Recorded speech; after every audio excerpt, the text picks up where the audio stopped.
Salut à tous et salut à toutes les amis. Déjà pour commencer, bonne année. C'est vrai que c'est la première vidéo de cette année 2022. Donc déjà bonne année. Et pour cette première vidéo, ça va être un bon plan, quelque chose qui apparaît cette année. J'ai vu c'est sur Amazon. Donc on va revenir sur cette collection et on se retrouve tout de suite après le générique.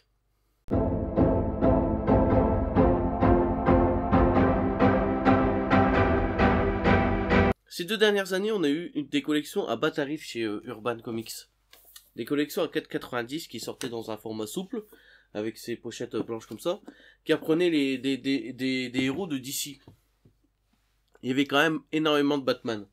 Et tout comme Panini a décidé de le faire pour son Spider-Man, d'ailleurs cette année on n'aura pas le printemps des comics, mais on aura une collection Spider-Man pour les 60 ans, DC a décidé de faire une collection spéciale sur Batman. Donc je vais vous présenter les 10 prochains tomes qui vont sortir le 8 mai. Enfin, c'est annoncé le 8 mai sur Amazon, c'est une liste que j'ai vue sur Amazon le 8 mai. Les covers seront pas les covers qui seront présentés définitifs de la collection, parce que pour l'instant on n'a vu aucune cover. Mais on a les titres, j'ai les titres, je vais vous donner à peu près le nom, l'année, le dessinateur. Je vais vous présenter ce que j'ai déjà moi personnellement dans ma collection. Et on va en discuter pour voir savoir si ça va être une bonne collection ou pas. Ça peut vraiment être cool. Donc déjà pour commencer, le premier tome que j'ai pu mettre dans cette liste, c'est Terre 1. Alors Terre 1, c'est ce tome, c'est un tome comme ça. J'ai cru comprendre que il serait peut-être les deux premiers tomes de Terre 1, donc celui-là et le tome 2. Le Terre 1 tome 3 dans cette édition sortira cette année, en 2022. Donc Terre 1 c'est quoi? Bah, c'est des origines de Batman, des nouvelles origines de Batman, de nos jours, avec des persos qu'on connaît bien, comme Alfred, Pennyworth, tout ça, Bruce Wayne, tout ça, mais un peu différent de leur design et de leur réaction habituelle.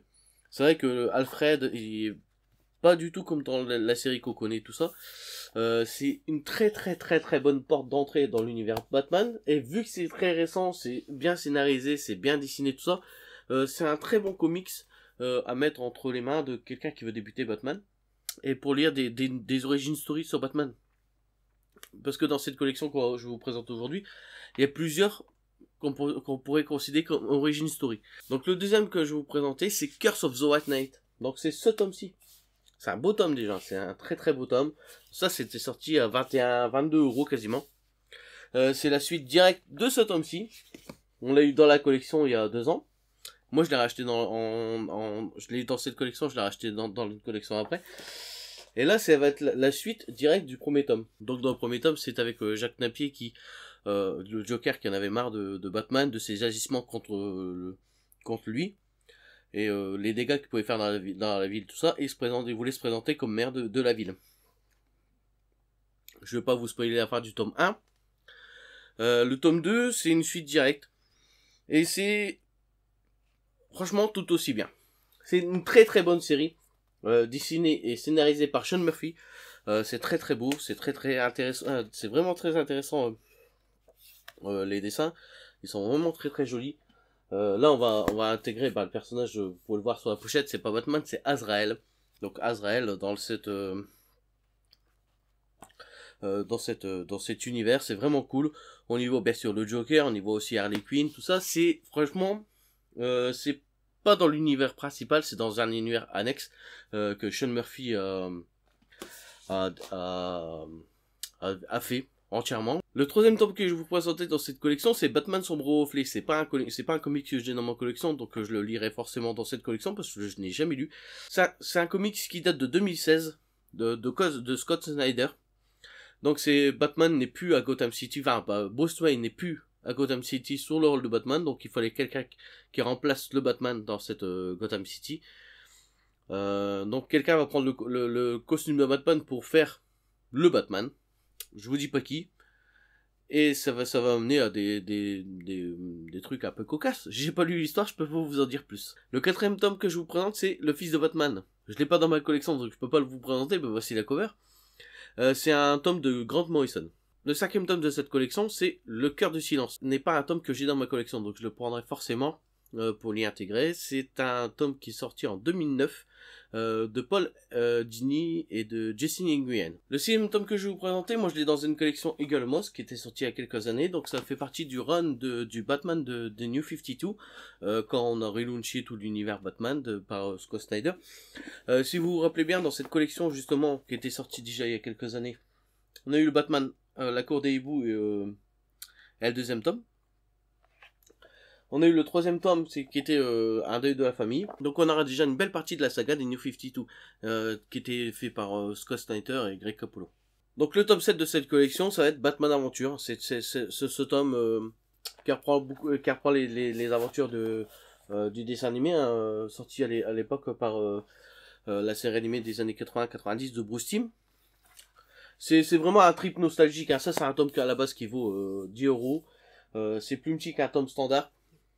C'est du souple. Mais si le trip nostalgique comme ça vous plaît de la série, bien sûr, de Bruce Timm, ça peut être très intéressant.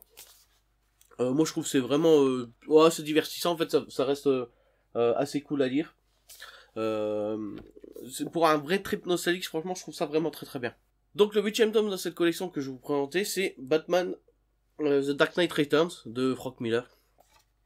Je l'ai que dans cette collection ici, moi. Donc je me le prendrai peut-être pour avoir une belle... Je sais pas encore si je me prends toute la collection ou pas pour avoir la frise, parce que j'ai déjà pas mal de tomes. Et je me dis que si je peux économiser encore quelques euros pour m'acheter des plus belles collections, c'est peut-être plus intéressant.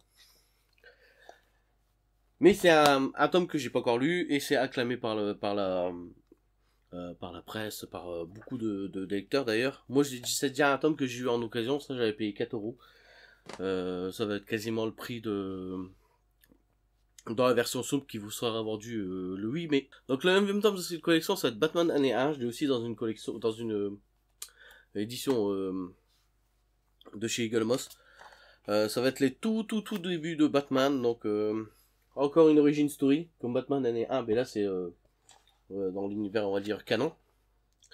Où on va avoir un Batman un peu débutant, un peu qui va avoir du mal à faire certaines choses. On va avoir chuter sur des sauts,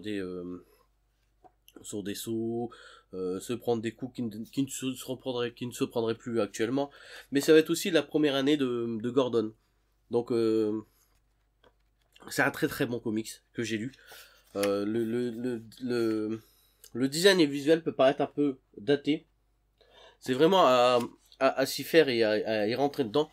Je trouve ça vraiment très très très joli. C'est arrivé dans la collection DC Black Label. C'est un comics qui date un peu et c'est vraiment un très très bon comics. Et le dernier, c'est aussi un comics que je n'ai pas dans ma collection et qui est Batman Arkham Asylum.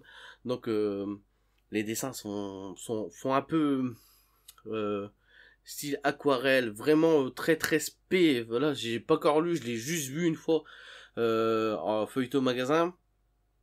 Ça me paraissait très très très chelou, moi qui aime bien les trucs un peu spécial, tout ça. Ça c'est un truc que je vais me prendre dans cette collection, à le lire dans cette collection, et si ça me plaît, je le prendrai dans une vraie belle édition, parce que ça avait l'air d'être très intéressant. Donc je vous le rappelle, c'est 10 tomes qui vont sortir à peu près dans les environs du 8 mai, enfin sur Amazon c'est annoncé le 8 mai.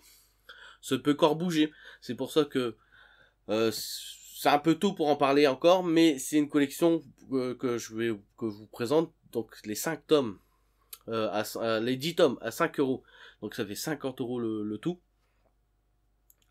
environ à peu près un peu moins de 50€ si on les commande. Donc dans cette collection vous avez Batman 1, Curse of the White Knight, Batman sombre ronflé, donc vous avez les deux tomes en un seul qui est ressorti aussi en intégrale. Le fils de Batman, le cœur du silence, Batman année 0, donc ça va être les 2 tomes que je vous ai présenté aussi. Batman Aventure, le trip nostalgique, Batman The Dark Knight, Batman année 1 et Batman Asylum. Donc j'espère que j'ai été assez concis dans cette vidéo, que je vous ai présenté et je vous ai donné aussi envie de découvrir. C'est vrai que pour débuter du comics, c'est là débuter du comics. Batman, là c'est que du Batman, donc c'est ce qui se vend le plus, c'est le héros qui se vend le plus chez DC Comics. C'est vrai que ne pas pouvoir mettre tout ce qu'ils mettaient avant, comme de la Justice League, comme Harley Quinn, tout ça. C'est quand même dommage, mais en vérité, déjà avant, ça tournait essentiellement sur du Batman. On n'a pas vu une collection, dans cette collection, on n'a pas vu de Flash, par exemple. On n'a pas vu de Aquaman. On n'a pas vu de Green Lantern. Ça a été cool de découvrir ces persos, mais c'est vrai que Batman vend beaucoup plus que n'importe quel héros chez DC Comics, et surtout en France. Donc je peux les comprendre. C'est dommage, mais je peux les comprendre. C'est vrai que chez Panini, mettre que du Spider-Man, c'est dommage parce que dans le printemps des comics, il y avait des très très très bons trucs. Mais on peut le comprendre qu'ils mettent que Spider-Man parce que c'est 60 ans de Spider-Man, parce que Spider-Man ça vend super bien. Et ben je peux le comprendre aussi chez DC. C'était Visi Gaming cette fois-ci sur cette présentation de cette future collection. Je vous dis à très bientôt, surtout amusez-vous bien sur toutes vos lectures en cours.